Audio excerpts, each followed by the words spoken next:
TD engines are always my favorite when it comes to the tuning part.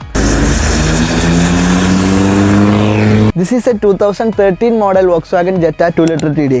അപ്പോൾ ഇതിനകത്ത് already വണ്ടി ഒരു DK down പൈപ്പിലായിരുന്നു ഓടിക്കൊണ്ടിരുന്നത്. അപ്പോൾ ഇതിൻ്റെ അകത്തേക്ക് ഇറോസ് പെർഫോമൻസിൻ്റെ ഒരു സ്റ്റേജ് 2 ECU മാപ്പ് ഫ്ലാഷ് ചെയ്തിട്ടുണ്ട്. അതുപോലെ തന്നെ ഇതിലേക്ക് ഒരു ഫുൾ സിസ്റ്റം എക്സോസ്റ്റും ചെയ്തിട്ടുണ്ട്. അപ്പോൾ അതിൻ്റെ സൗണ്ട് ഞാൻ ഇപ്പോൾ കേൾപ്പിച്ചു തരാം.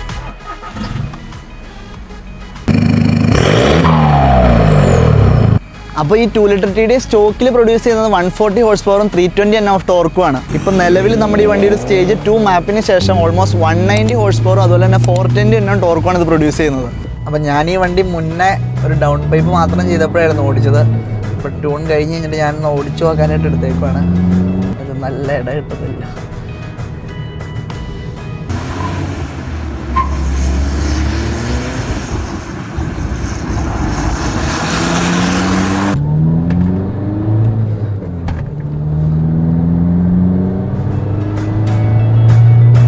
അപ്പോൾ നമ്മളൊരു സ്പിന്നൊക്കെ പോയിട്ട് വന്നിട്ടുണ്ട്. അപ്പോൾ ഇതിൻ്റെ അകത്ത് തന്നെ സംഭവം എന്ന് വെച്ച് കഴിഞ്ഞാൽ നമ്മുടെ സ്റ്റോക്ക് വണ്ടി ഓടിക്കണ വെച്ച് നോക്കുമ്പോൾ ലാഗ് അത്യാവശ്യം നല്ല രീതിയിൽ കുറഞ്ഞിട്ടുണ്ട്. ഇനിയിപ്പോൾ ഇതിൻ്റെ അകത്തേക്ക് ഒരു സ്റ്റേജ് 2 ബിൽഡ് കംപ്ലീറ്റ് ആവണമെങ്കിൽ സസ്പെൻഷനും അപ്ഗ്രേഡ് ചെയ്യാണ്ട് അതുപോലെ തന്നെ ബ്രേക്സും അപ്ഗ്രേഡ് ചെയ്യാണ്ട്.